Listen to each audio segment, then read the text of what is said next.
voudrais commencer par une prière qui va démontrer une conception du plan de Dieu. Du plan de Dieu pour son Église. On va voir que ce n'est pas notre Église, mais c'est l'Église de Dieu. Donc dans cette prière, Père Céleste, nous venons à tes pieds ce matin parce que tu nous as guidés ici, tous ensemble. Nous faisons le rassemblement de ta volonté. Nous te prions, Seigneur, que le Saint-Esprit, ce matin, soit notre conducteur, soit le conducteur et que Jésus en nous soit l'exécuteur, celui qui va faire en sorte que la bouche de la parole qui va sortir de mon cœur soit selon ton cœur.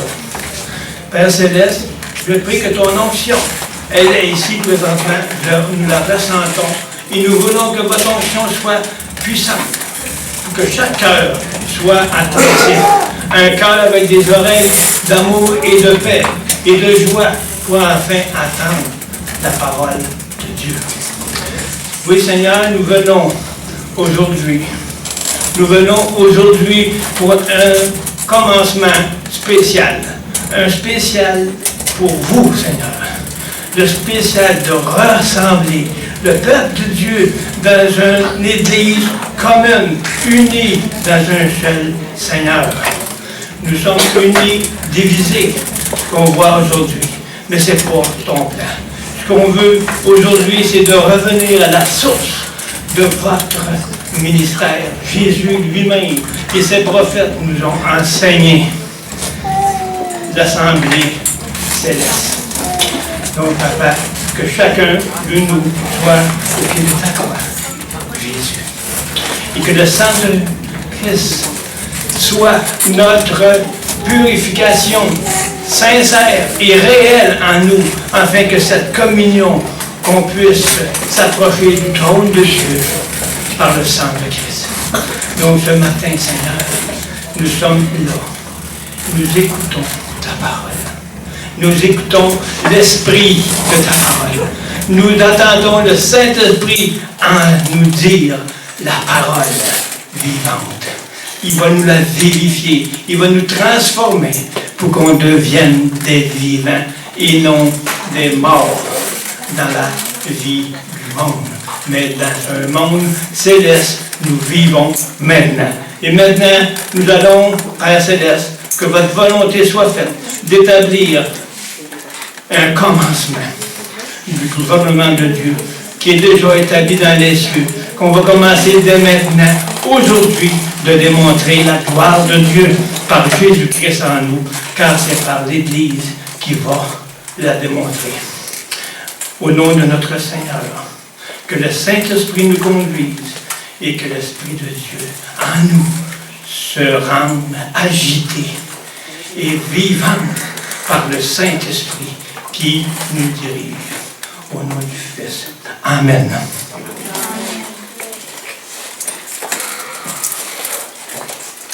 Donc, depuis des années que le Seigneur nous a démontré l'assemblée biblique. Mais maintenant, depuis 25-26 ans, que nous avons accepté le Seigneur dans une assemblée apostolique. Mais, dans le problème de l'Assemblée, c'est que nous ne sommes pas rendus à une maturité ou de laisser Jésus en nous guider par le Saint-Esprit. Le Saint-Esprit est celui qui doit contrôler, diriger son Église. Donc aujourd'hui, nous allons voir un ensemble. Ça ne sera pas en fait juste une prédication sur un thème, mais ça va être l'environnement qui va faire en sorte que nous allons pouvoir détailler des items pour former l'Assemblée apostolique et ainsi la formation des disciples et la formation des disciples évangélistes apostoliques qu'on appelle les 5 ministères qui sont dans Éphésiens 4. Qui dit, Paul, nous l'avons établi des apôtres, des évangélistes, des prophètes, pasteurs et enseignants pour les envoyer. Apôtre vient du mot envoyer. Envoyer où? Ce qu'on va voir. Pour différencier l'Église et l'œuvre. Le Saint-Esprit nous a fait faire un CD. Ça s'appelle « Conçu du cœur même de Dieu ». Ici, j'en ai, le Seigneur m'a dit, le Saint-Esprit dit « Fais-en 10 ». Puis il dit « Donne-les ». Fait qu'il y a une série, c'est une série de langage céleste. Puis c'est la deuxième partie de cette série. Donc ça nous donne une idée de ce que Dieu veut pour l'Église. Parce qu'il veut une Église, c'est nous l'Église. Si nous sommes l'Église, nous devons être en harmonie avec nous-mêmes, avec Dieu, par le Saint-Esprit. Et le langage qui sort de notre bouche, c'est le langage du Saint-Esprit.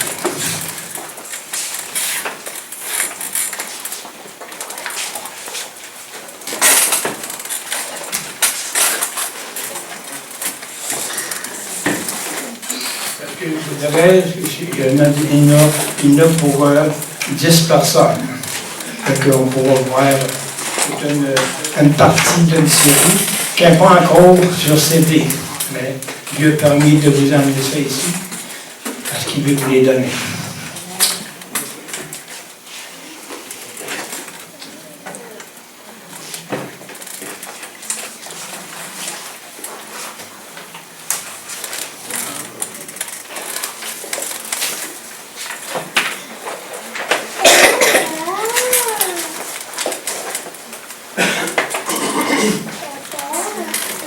Ce qu'on va voir ce matin,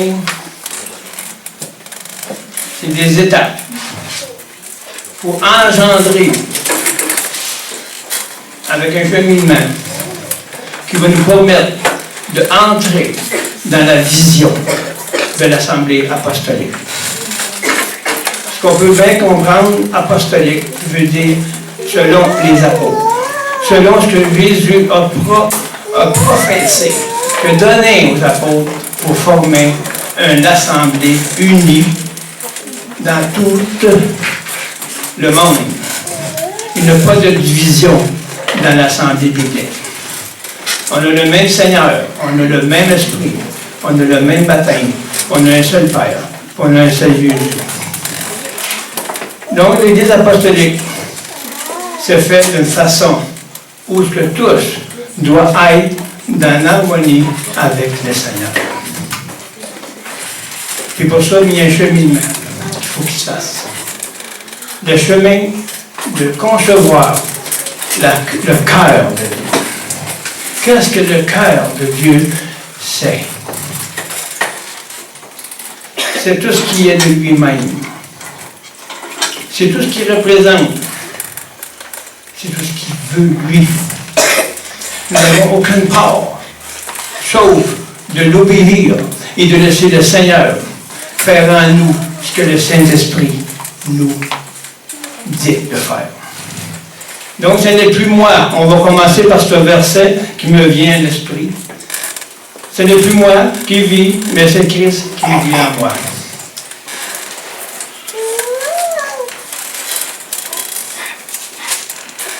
Le titre de ce message, de ce partage, ou de le cheminement de l'Église apostolique. Donc, je l'ai appelé rétablissement du rassemblement du corps de Christ. Donc, on ne parle plus d'une personne ou d'une dénomination ou de quoi que ce soit, on parle du corps de Christ.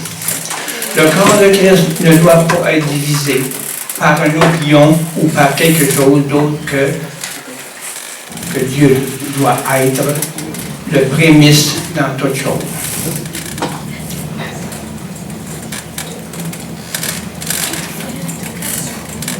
Donc, la principale chose que le fondement de la parole nous demande, dans 1 Corinthiens 1,18,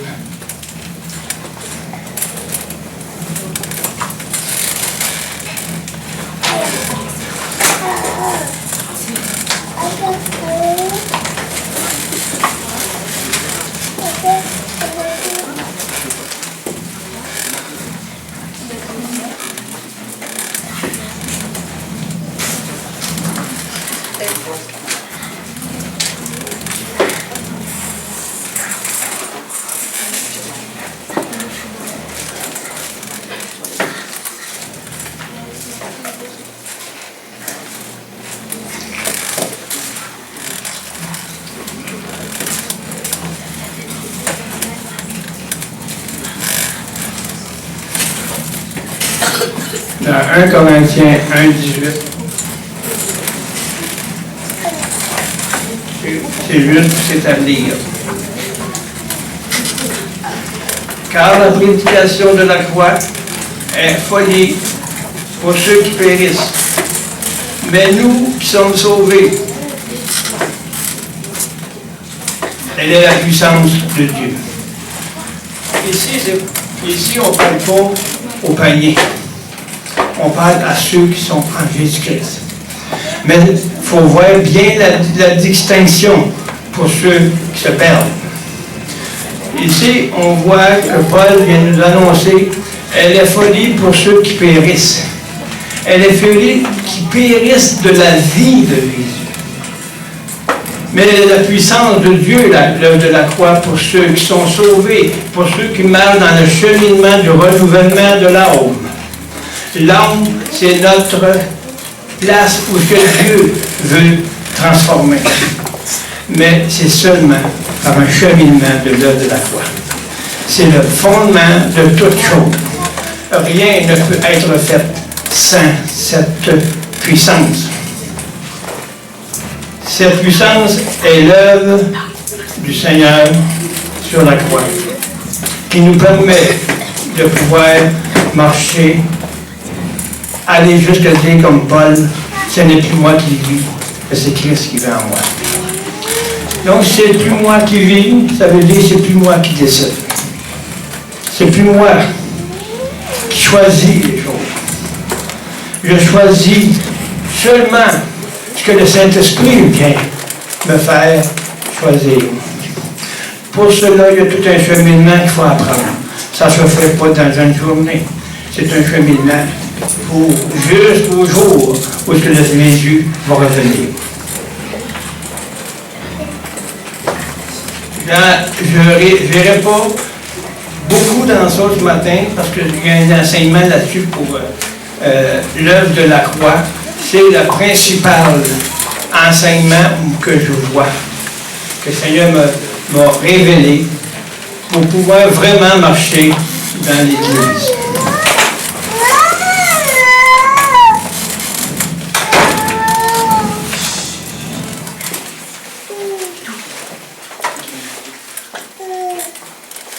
Donc, la prédication de la croix, c'est pour nous. J'ai un livre écrit sur l'œuvre de la croix. Ça s'appelle La victoire en la vie de Jésus. Puis si on n'a pas ça, avec une réalité consciente de ce que c'est, on ne peut pas comprendre ce que la parole veut nous dire, qu'elle veut nous enseigner. On a l'Esprit de Dieu en nous. Elle est en nous, l'Esprit de Dieu. C'est la parole qu'on lit. Mais le Saint-Esprit, il y a une œuvre à faire. C'est de nous révéler l'Esprit de la parole. De cette façon, on ne le révélera pas par nous-mêmes, on ne dira pas ben, avec quoi ici, on va juste laisser le Saint-Esprit nous révéler la parole et nous diriger dans le cheminement où ce qu'il faut être selon la volonté de Dieu. Notre volonté n'a plus de part. Notre volonté, elle a juste la part de mettre en action, de s'aligner avec la volonté de Dieu. Donc, notre sous-titre, qu'on va appeler « La croix et les livres ».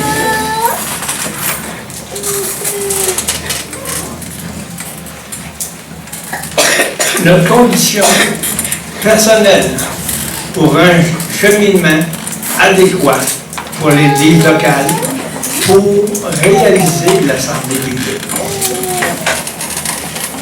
Je ne détaillerai pas ce matin les versets et tout cela, mais c'est juste, le Seigneur m'envoie ici ce matin pour vous donner une vision. Une vision de voir. Maintenant, on est rendu au temps où le réveil doit se faire. Le réveil, ce n'est pas un feu qui va partir de l'autre bout, qui va revenir. Le feu est en nous. Il s'agit de laisser le Saint-Esprit d'allumer ces tisons-là qui sont déjà là. La parole est en nous, le feu est en nous. Il s'agit de se réveiller, de réveiller les émotions qui ne sont pas de moi, mais ils sont que le Saint-Esprit puisse agir dans toute sa puissance. Donc, notre cheminement doit être, premièrement, par l'œuvre de la croix. Parce que si nous mourons et on suit, notre vieille nature meurt, c'est plus moi, mais c'est Jésus en moi qui va pouvoir faire en sorte. Lui il connaît le Père, puis nous diriger dans toute la vérité. Le Saint-Esprit, le dirigeant. Donc ici, oui, il dirige l'Assemblée, mais il doit premièrement nous diriger. Il faut premièrement que nous soyons dans un outil dirigé par le Saint-Esprit. Donc, ça prend une harmonie de se connaître. Ouais, qu'est-ce qui n'est pas de Dieu? Est-ce que c'est ma pensée, ou c'est ma direction, ou c'est le Saint-Esprit qui me parle? Le Saint-Esprit va parler à la parole qui est en moi. Le Saint-Esprit va parler à la parole qui dit « Unissez-vous ». Le Saint-Esprit va dire « Aimez-vous les uns les autres ». Facile. Mais est-ce que c'est un amour qui est passager? L'amour de Dieu est éternel. Si j'aime les autres, aimez-vous les uns les autres, mais on va aimer premièrement mon Seigneur. Pour lui donner toute la place, pour que son amour en moi se diffuse, qu'elle soit donnée, qu'elle soit un parfum d'odeur, pour que les autres ressentent, non pas moi, mais Jésus en moi. Donc le dirigeant va nous amener à s'unir personnellement avec Dieu. L'union personnelle. Esprit, âme et corps. Marcher selon l'esprit. Est-ce que je peux faire ça, moi? L'esprit de la parole. Est-ce que je peux en faire qu'est-ce que je veux de la parole? Parce que je ne suis pas mort à moi-même, je ne marche pas par le Saint-Esprit. Mais je marche avec la parole. J'ai la parole. Tous ont la parole. Mais qui la dirige, la parole? Il faut que ce soit le Saint-Esprit. C'est pour ça qu'il y a tant de division, qu'il y a tant de mésentente dans le corps de Christ. Parce que chacun a leurs pensées, ils ont leurs idées, ils ont leur protocole. Mais le protocole céleste, ce n'est plus nous qui nous appartient. Le protocole céleste, c'est le gouvernement établi par le Saint-Esprit. Est-ce que c'est ça qu'on veut? Si c'est ça qu'on désire faire, on va le faire selon le Seigneur. Et le réveil qu'on entend parler, le réveil, c'est Christ en nous. Ça fait 2000 ans qu'il est venu sur la terre. Ils l'ont rejeté, le réveil. Ils l'ont crucifié, le réveil. Puis c'est ça encore aujourd'hui qu'on fait par nos actes. Parce qu'on ne veut pas donner notre vie au Seigneur. Parce qu'on l'aime, notre vie. Si on commence par donner nos vies, on n'aura plus de pensée qui va se détruire entre nous. Oui, on peut avoir des pensées différentes. Oui, on peut avoir des opinions différentes, mais l'opinion vient toujours du Saint-Esprit. Elle va s'unir ensemble. Elle ne se divisera pas, parce que moi, je l'ai la vérité. C'est pas ça que Dieu veut. L'Assemblée apostolique, l'Assemblée que Dieu nous a permis d'avoir par des écrits. Laissons le Saint-Esprit faire vivre sa parole. Faire vivre sa parole en nous révélant, et non pas à chercher par nos connaissances. Regardez-moi, j'ai fini le mois. Aujourd'hui, c'est le Seigneur. Le réveil. Ce réveil-là en nous va faire en sorte qu'on va pouvoir former l'Assemblée de Dieu. L'Assemblée céleste. L'Assemblée qui va démontrer au monde entier que nous sommes la gloire de Jésus-Christ. C'est ça que Dieu veut. On pourrait aller dans Éphésiens, nous dit, c'est par l'Église que Dieu va démontrer la gloire de son Fils. Quelle gloire qu'on démontre aujourd'hui. On démontre quoi? Regardez-moi, c'est moi qui ai la gloire. Non.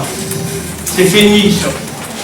Le temps est venu de se mettre au pied de la croix puis dire, Seigneur, que veux-tu que je fasse? Est-ce que je suis tanné de marcher par mes forces? Mais on va dire une affaire. On a beaucoup de combats. Mais gloire à Dieu, on bat le bon combat. Le combat de la grâce pour arriver à l'unité. Troisièmement, donc on a parlé d'union personnelle avec Dieu. Je pourrais vous donner un enseignement juste là-dessus. Mais je veux juste vous élaborer des étapes. Après, l'œuvre de la croix doit être notre cheminement dans un processus journalier. Donc, on attend dire, ben moi j'ai donné ma vie, ça fait 30 ans. Mais qu'est-ce que tu as fait depuis ce temps-là? Mais j'ai lu la parole. Gloire à Dieu. Au moins, il a lu la parole. Mais le Saint-Esprit, qu'est-ce qu'il a fait dans ça? Il ne peut pas rien faire si je ne laisse pas ma vie. Dieu ne peut pas transformer la chair par la chair. Le Saint-Esprit ne parlera pas à la chair pour la transformer, la chair. Il va l'amener à la mort. Il va l'amener à l'ensevelissement pour que la résurrection en lui soit vivante, la parole vivante. Pas une parole qui vient de mes pensées parce que je suis intelligent. L'intelligence des hommes, Dieu, il t'en promet. Les sages de ce monde, il les a rendus fous.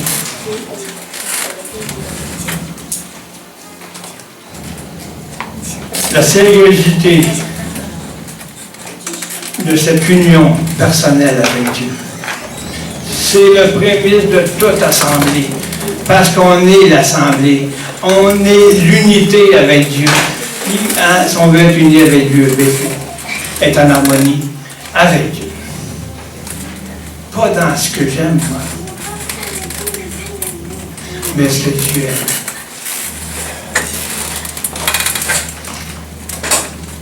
Premièrement, en harmonie avec la parole. On voit aujourd'hui l'harmonie avec la parole. Qu'est-ce qu'on voit? On voit en harmonie avec ce que moi je crois. Moi je crois que c'est ça. On s'amuse avec les choses du premier degré humain. Le baptême, on peut aller dans Hébreux 4, 5, il va nous dire, on reste avec les premiers rudiments. Mais on n'avance pas. Paul, il nous dit, on vous parle, mais vous ne comprenez pas. Parce que vous êtes encore des petits-enfants. Vous avez vu le temps que vous êtes dans le Seigneur, vous devriez être des maîtres. Mais on est là. Puis on attend quoi? On a fini d'attendre. Dieu va permettre qu'on puisse aller avec pasteur et vous autres ici. Vous allez tous servir le Seigneur pour la finale. On a joué au hockey pendant des années, mais la finale des finales est arrivée maintenant. On ne jouera plus au hockey, on ne jouera plus avec ma chair. On va seulement dire oui Seigneur, je m'abandonne, puis fais ta vie en moi. Maintenant, fini le temps. Il est perdu d'une façon. Mais il n'est pas perdu. Parce que Dieu est fidèle. Dieu nous a fait passer dans plusieurs classes, dans plusieurs épreuves, pour qu'on puisse arriver là aujourd'hui. Dites-vous une chose, tout ce que vous avez fait, vous l'avez fait parce que Dieu vous l'a fait faire. Celui qui tombe, il tombe pour le Seigneur. Celui qui s'est relevé, c'est le Seigneur qui le relève. Ayez la foi. Celui qui n'a pas de foi, mais donnez-lui à la foi. Aimez-le, portez-les. Portez-les un l'autre. C'est ça, c'est l'un l'autre. Dieu nous a portés par son Fils à la croix. Qu'est-ce qu'on porte, nous? Il faut donner notre vie pour enfin de démontrer le 1 Jean 3, 8, 3, 16. Le plus grand amour qu'on ne peut voir, c'est de donner sa vie pour ses frères et ses sœurs, comme Christ lui-même l'a donné. Donner sa vie, c'est de donner tout pour notre frère. C'est d'être un serviteur pour son frère. C'est d'être un serviteur, premièrement, de Dieu. Servir Dieu, servir le Seigneur, c'est donner sa vie. Parce que je peux faire des belles œuvres, des bonnes œuvres, qui vont être, regardez-moi, je suis bon. Mais je ne suis plus bon. C'est Jésus en moi le bon. Le maître. Donc, harmonie avec la parole. Je lis la parole aujourd'hui, car la prédication de la loi est folie pour ceux qui périssent. Je péris de la vie nouvelle, parce que je péris, je ne donne pas ma vie, je reste dans mon moi, puis je ne suis pas béni, parce que je garde ma vie. Je ne veux pas maintenant, je ne veux plus maintenant la perdre, cette vie-là. Maintenant, avoir la croix est la puissance de résurrection. Donc, il faut faire un processus de cheminement. Mais ça, cette prédication de la croix, Paul a tout laissé en arrière. Il a regardé ça comme de la boue. Mais nous, qu'est-ce que nous faisons? Qu'est-ce que l'Assemblée du corps de Christ fait aujourd'hui? Ils marchent dans leur boue. Est-ce qu'on est tanné? Maintenant, on va se lever avec le Seigneur et non pas avec, en lui. Parce que c'est lui qui va nous lever. C'est lui qui va faire toutes les choses. On va arrêter de dire, ben moi. Vous allez trouver de bien sévère, mais on va vous dire une chose. Le Seigneur m'a envoyé ici, c'est pour vous annoncer son message. Puis je sais que je suis venu ici, parce que le Seigneur m'a conduit ici, puis je sais aussi que ça va porter des fruits. Ça va ici. Parce qu'il y en a qui écoutent ici. Ils ont le cœur de Dieu ici. Puis tous ont le cœur de Dieu. Mais le cœur de Dieu veut faire en sorte de se manifester.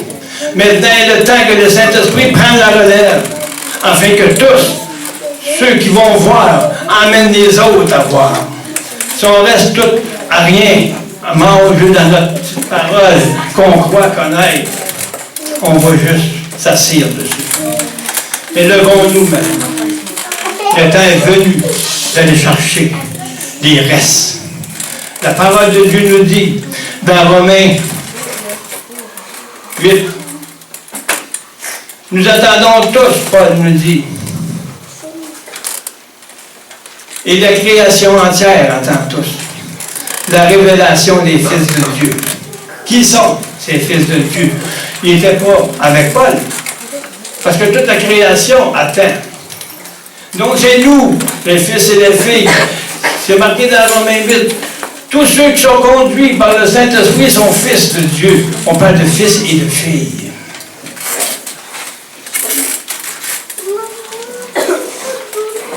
Qu'est-ce que nous voulons aujourd'hui pour notre Seigneur?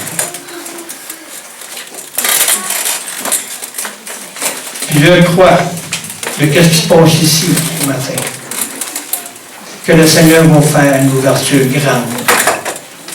Parce que le Seigneur veut que son Église se rétablisse. Elle veut se rétablir le rassemblement du corps de Christ et non pas un rassemblement divisé.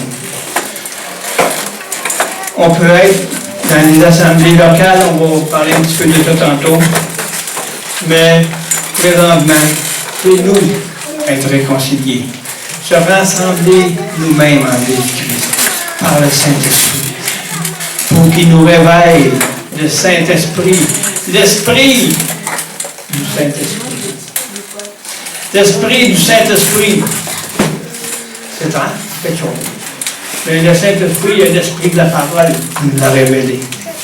Jésus a la parole pour qu'on puisse marcher dedans. Le Saint-Esprit, le Père, le Dieu, c'est sa volonté, parce qu'il nous a créés pour être son fils et sa fille. Pour marcher dans l'unité, pour faire une église ou un peuple qui va y appartenir et qui ne pourront juste voir le Seigneur dans leur vie. Donc, en harmonie avec la parole. Si je ne suis pas en harmonie avec la parole, je ne serai jamais en harmonie avec moi-même ni avec Dieu. Je ne suis pas en harmonie avec ce que je veux. En harmonie avec ce que Dieu demande par le Saint-Esprit.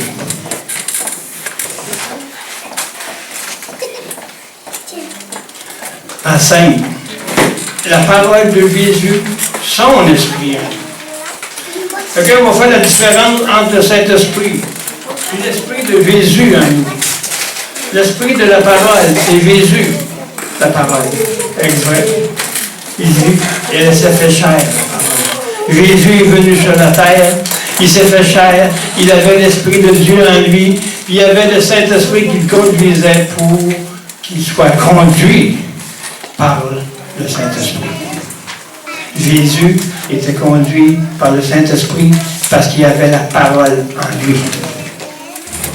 Si on a la parole en nous, on a l'esprit de la parole pour que le Père Céleste permette au Saint-Esprit de révéler la parole pour nous former, nous façonner à son image, pour que l'image qui reflète soit l'image de Dieu dès le commencement.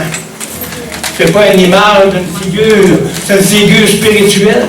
C'est une image de Dieu où le Père, le Fils et le Saint-Esprit sont unis ensemble pour former qu'est-ce qu'on est, la terre et nous-mêmes ici. Dieu nous a formés pour qu'on soit unis en eux, pour qu'on se reflète l'image de Dieu.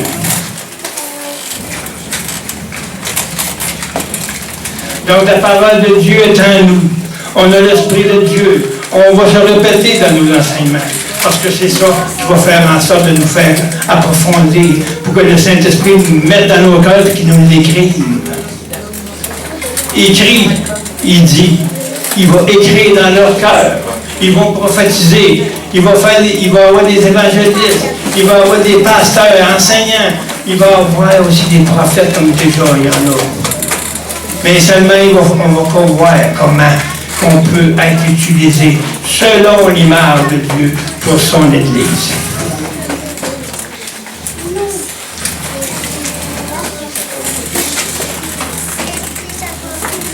Pour ça, c'est vrai que Dieu, on peut dire, bon, on n'est pas parfait. C'est vrai. Mais savez-vous que dans Éphésiens 4, il nous dit une mesure de sa perfection. Selon la mesure, une mesure de chacun va faire la partie complète du corps et la perfection complète.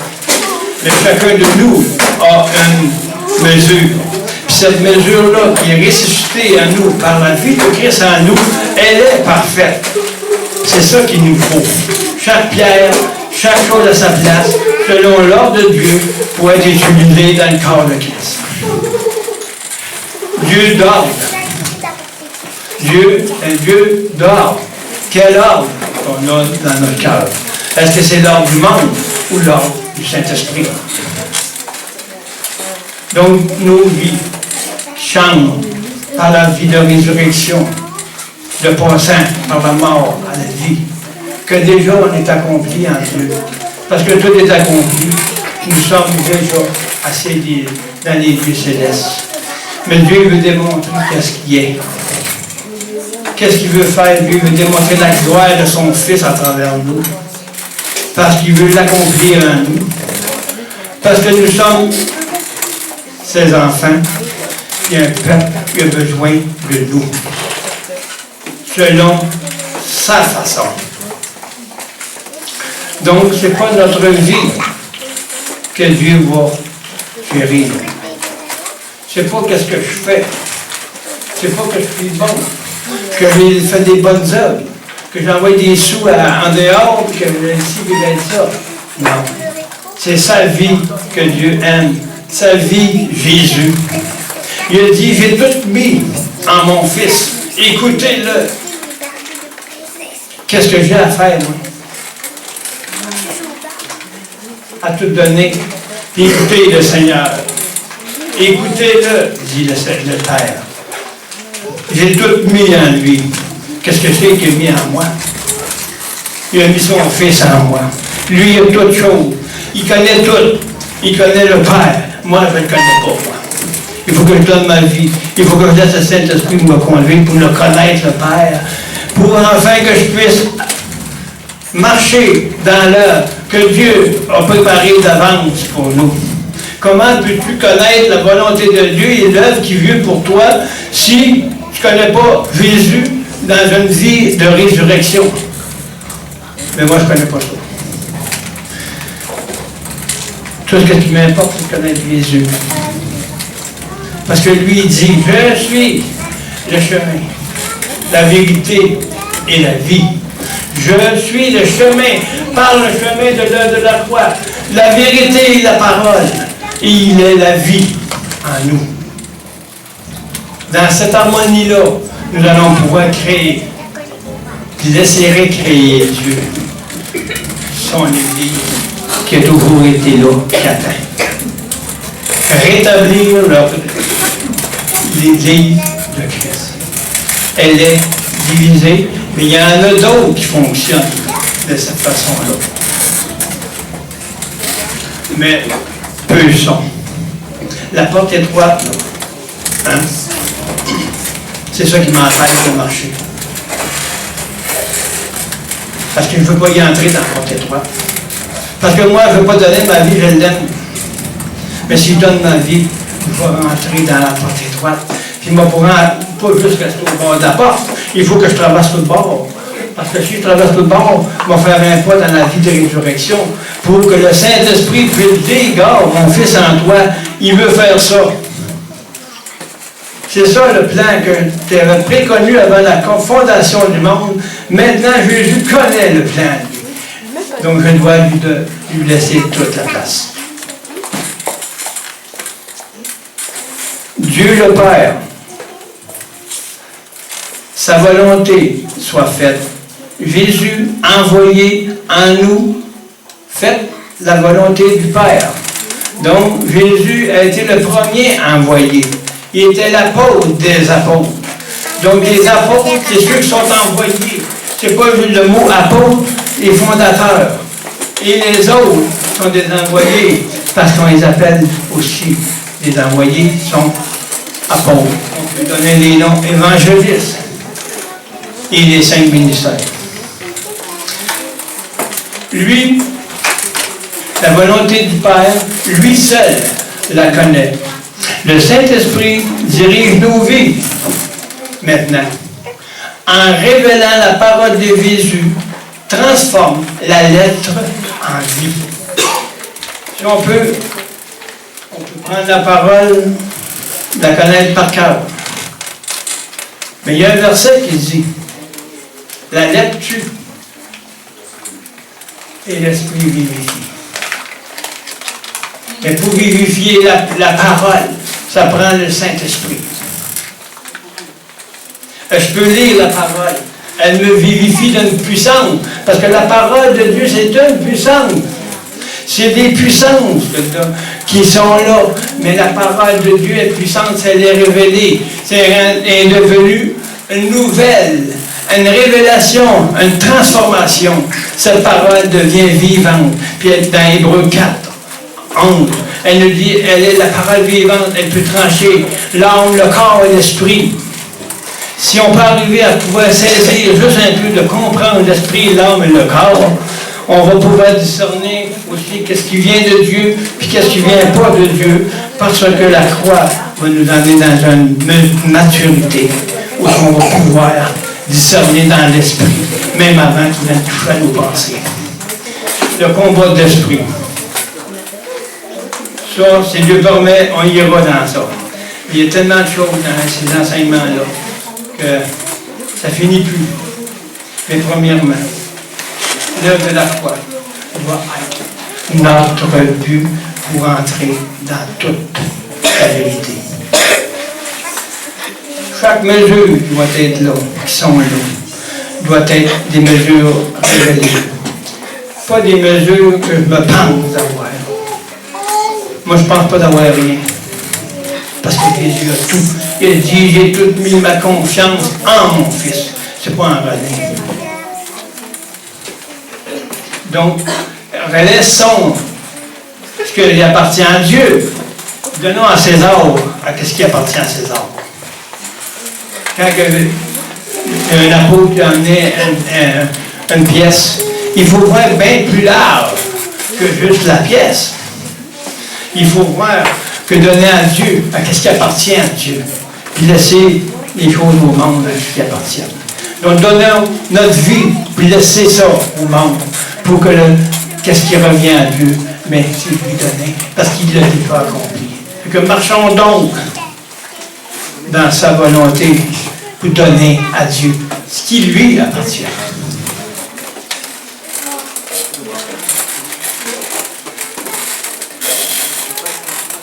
Donc, la lettre, c'est une lettre.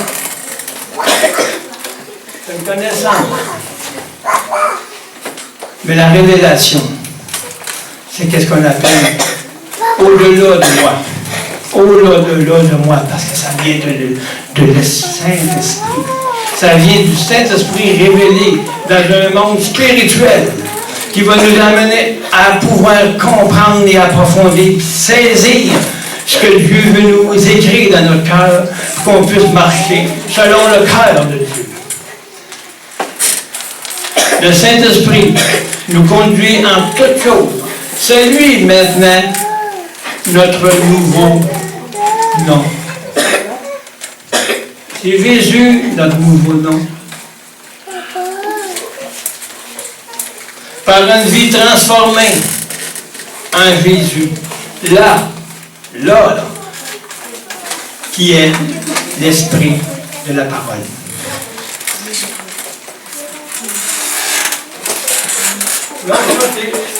Donc ça, c'est la façon, en gros, pour un cheminement, pour entrer dans l'Église, dans la localité en nous-mêmes. Le rassemblement de nous-mêmes en Jésus et le rassemblement qui va pouvoir se faire parce qu'on est en mesure qu'on peut rassembler un corps.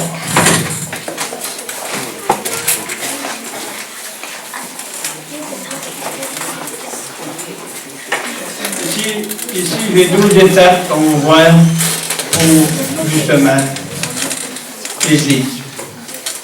Jésus dit,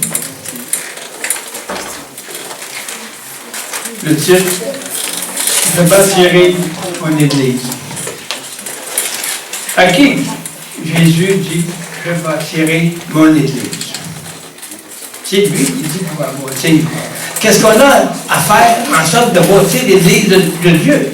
C'est Jésus qui dit je. Et s'il dit je bâtirai l'Église, moi, je disparais.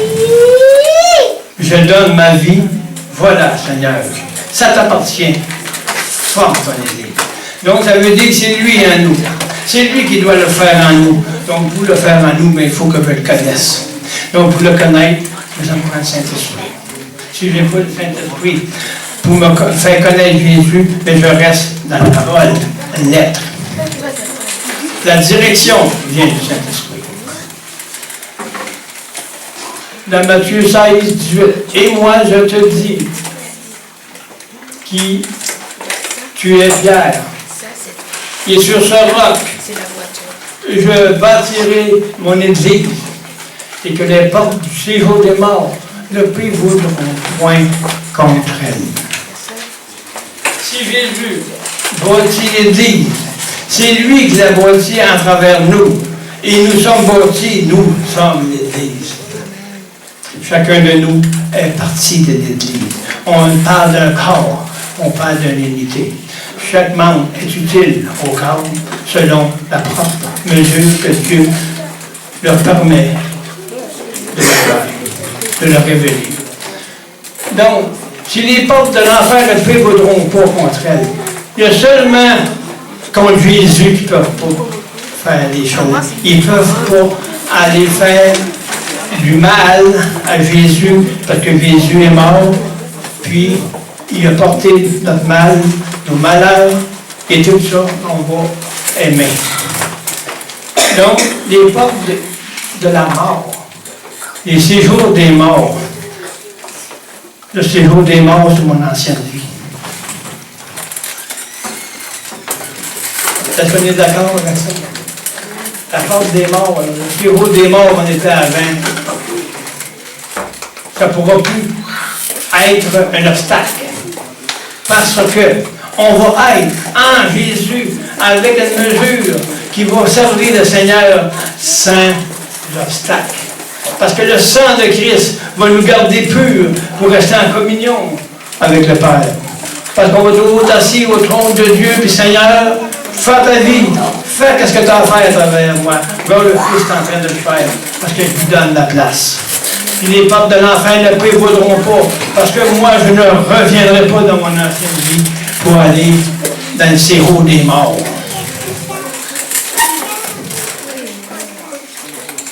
La parole de Dieu, on peut la lire, mais ça prend seulement le Saint-Esprit pour nous faire découvrir dans une mesure vivante.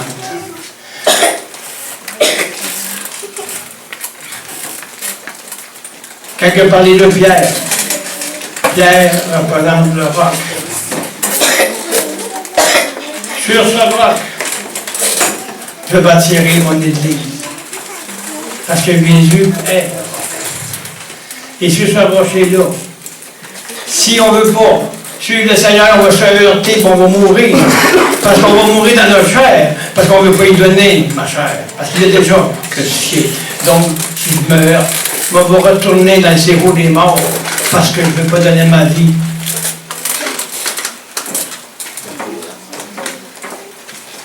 Le roc, c'est Jésus. C'est facile à dire, c'est Jésus. Mais qui est Jésus? Jésus, c'est l'œuvre de la croix.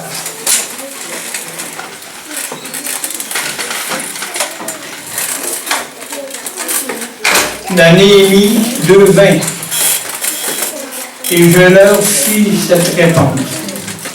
Le Dieu des cieux nous donnera le succès. Nous, serviteurs, nous nous lèverons et nous bâtirons.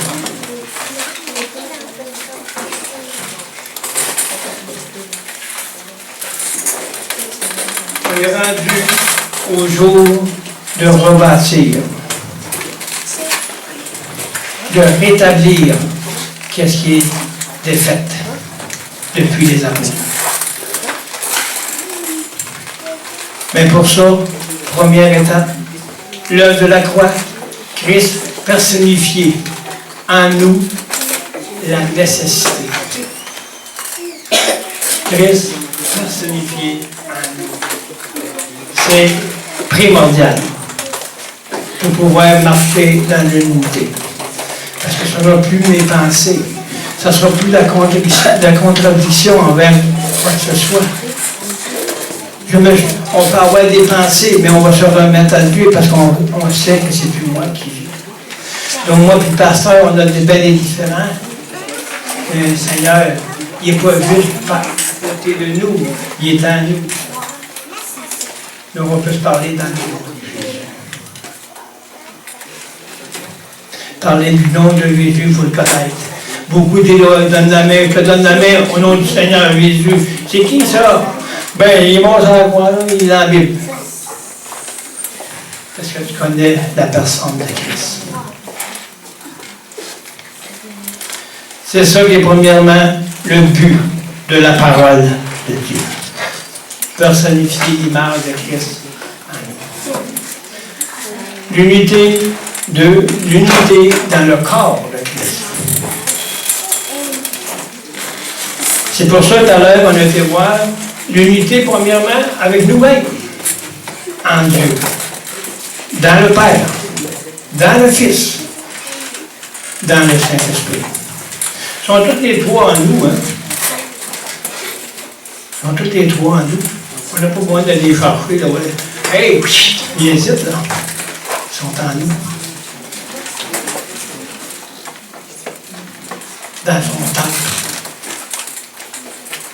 Mais on a le droit de mettre en colère. Qu'est-ce qu'il veut? Essayer de brimer mon temple. S'il se fait des images du monde dans mon temple, c'est pas bien d'accord avec Jésus. Jésus est rentré dans le temple de Jérusalem, puis il a viré toutes les tables à l'envers. Il a dit, vous êtes une maison de voleurs, vous faites une maison de mon père. Une caverne de voleurs. Qu'est-ce que ça signifiait pour nous, ça? Est-ce que Dieu, Jésus il vit en nous? Est-ce qu'il peut dire, hey, regarde là, tu marches comme le monde. Est-ce qu'il peut choquer et dire, tu fais de mon temple, où est-ce que j'habite avec mon Père, puis le Saint-Esprit n'est pas capable de te parler, parce que tu es plein de cavernes de voleurs dans ton cœur?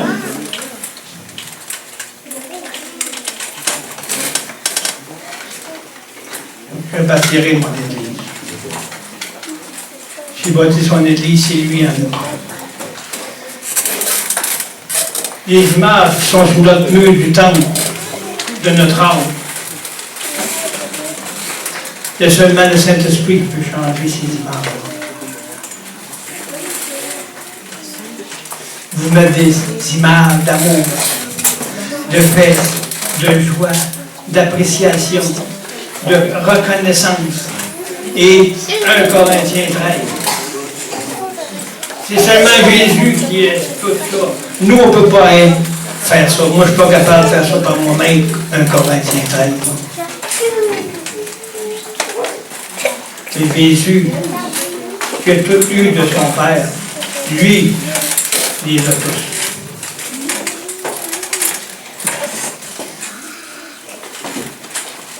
Donc, l'unité du corps fait en sorte de pouvoir suivre, de se connaître en Jésus, afin qu'on puisse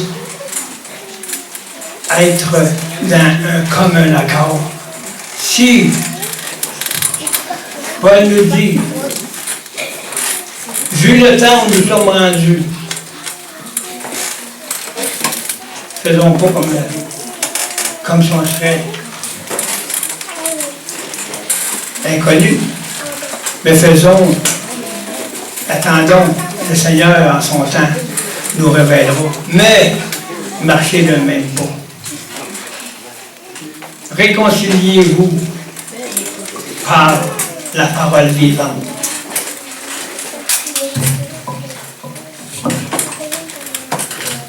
Maintenant, les apôtres et ouvriers envoyés. Vous lirez Éphésiens 14. Il y a les 5 ministères, les envoyés, les apôtres, les ouvriers, c'est les envoyés.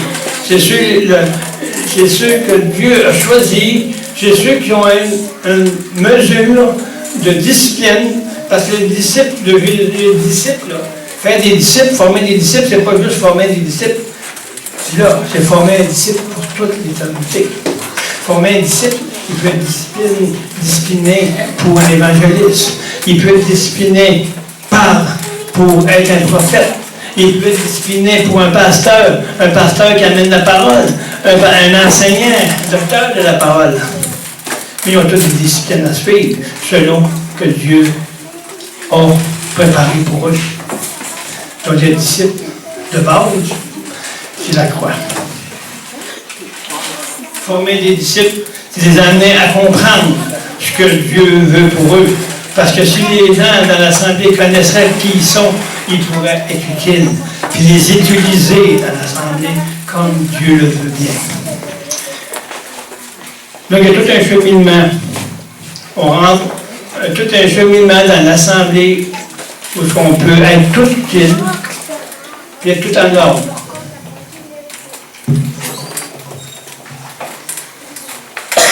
Les 5 ministères. Les 5 ministères, ils se servent, c'est servir le corps de Christ entier. Non pas seulement local. On parle des envoyés dans les localités. C'est des envoyés de ville en ville. Paul, il allait de place en place.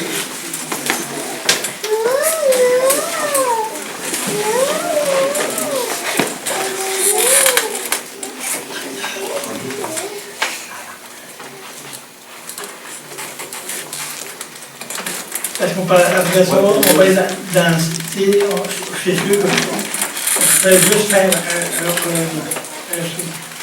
un survol, juste pour vous montrer vision. Il m'en reste, je vais faire vite, là. Donc, les 5 ministères, ils servent pour le corps de Christ entier. Donc, l'église locale, l'œuvre et l'église locale, c'est à part. C'est deux différentes choses, mais qui s'unissent ensemble pour pouvoir perfectionner le corps de Christ. Il y a les mises à part et leur déplacement. À 6, les anciens nommés par les apôtres, par les envoyés, les 5 ministères. Fonctionnement dans un rassemblement de l'Église locale. Base d'union et division. Les relations entre ouvriers. Question d'organisation de l'Église locale. Donc, je crois que le principal qu'on devait voir, il est vu. Après ça, avec qu'est-ce que je bâtirai mon Église, on va pouvoir continuer, Dieu voulant. C'est juste une vision, mais il faut la mettre à l'entrée. Il y a les moyens de le faire. Le Seigneur m'a donné cette révélation-là. Nous, on a été élevés dans une assemblée apostolique. Mais le problème qui est arrivé, c'est que tous ne veulent pas donner leur vie, donc ça fait des divisions. Donc, le seul moyen pour avoir une vision, c'est d'accepter notre Seigneur comme notre vie. Lui, il ne divise pas, il va unir. Malgré qu'on ait des différents, Dieu les arrange pour qu'ils soient dans le même esprit. Puis s'il y a quelqu'un a une révélation, mais l'autre l'aura autant que Dieu lui permettra de l'avoir. Mais marchons de même temps. Donc moi, je suis on n'a pas le temps pour nous, mais je crois que c'est quelque chose d'en gros, parce que là, il était peut-être de faire 5 étapes, là, ça a l'air. Mais le Seigneur, il va nous utiliser. Puis on va, comme on disait tantôt, il va pouvoir faire des signes.